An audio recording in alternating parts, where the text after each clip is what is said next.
Hello again, everyone. This is Nathaniel Gibson, bringing to you my MPA 594 Week 5 discussion board, taking a look at public service management and leadership theories for a change in public administration.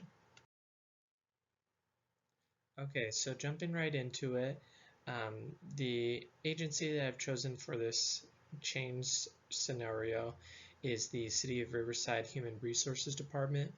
And for this change, Jacob Dean, who is the Human Resources Director, has been asked to lead the organization in the transition of moving from paper time card keeping to a new electronic time reporting system. Okay, so to better understand how this change should happen, the scenario will be broken into 3 different phases, and through the help of Gulick's notes on the theory of organization, and specifically his contributions with POSCORB, we will begin to understand how this change would be most effective and successful in terms of management theories. So starting with phase 1, we want to take a look at the planning stage of POSCORB. So making sure that Jacob is meeting up with his executives and his various managers to discuss the change details and really just begin to create a management perspective of the change that needs to happen. This begins with Follett also managing up. What does the team have that they are able to contribute to this discussion and moving the change forward in a most successful process. Also, Taylor begs the question, what does this change represent? What are we trying to accomplish? Is it the need for efficiency? Is it the need to improve or utilize resources in a better way? Whatever it is, how can we break down the individual steps to get there? And then Kotz and Kahn, understanding what social systems exist and their structures and how the management, specifically Jacob, how he can begin to move forward with and adjust his management style in order to fit that of the staff. Also taking a look at organizing, Kurt Lewin talked about different leadership styles. I think democratic leadership, in fact, would be best suited, kind of following up to Follett, allowing the different members of the group contribute and participate in the decision-making process for this change.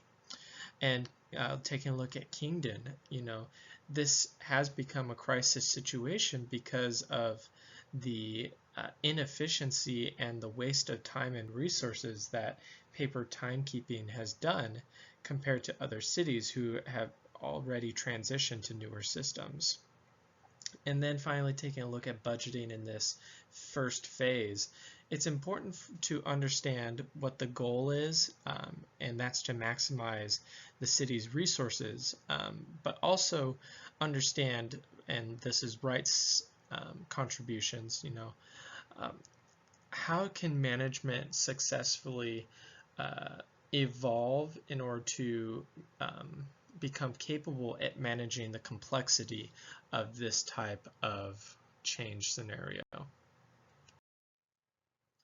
Moving on to phase 2 now, it's important that in order to implement this change successfully, the organization is going to need to have proper staffing levels, especially coming from an HR perspective.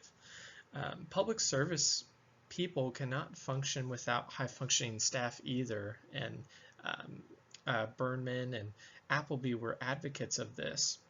But how do you also direct? How do you put yourself in a position as a manager to meet the needs of your staff? Well, it starts with motivating your employees.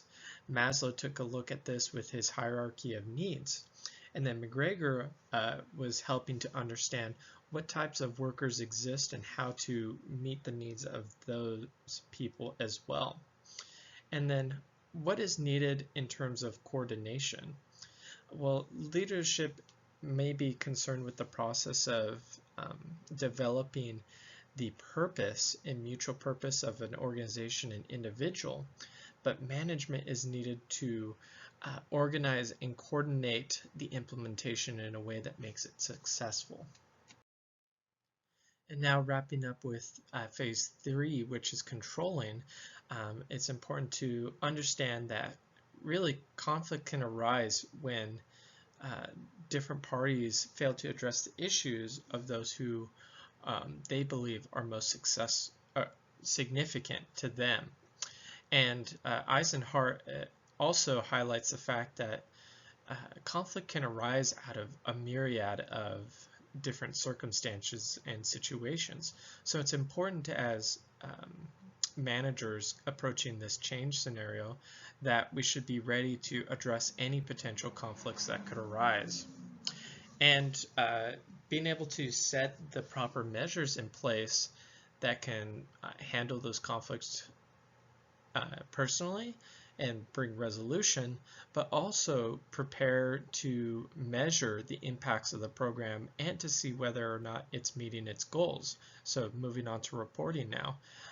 Did that change meet its desired effect or goals? What are the future impacts? How can we approach stakeholders and tell them that this change was successful? Well, thank you everybody for watching. That wraps up my discussion of different public service management theories in terms of understanding a change concept in human resources. I really hope you guys enjoyed this, and I look forward to chatting with all of you and your theories as well this week.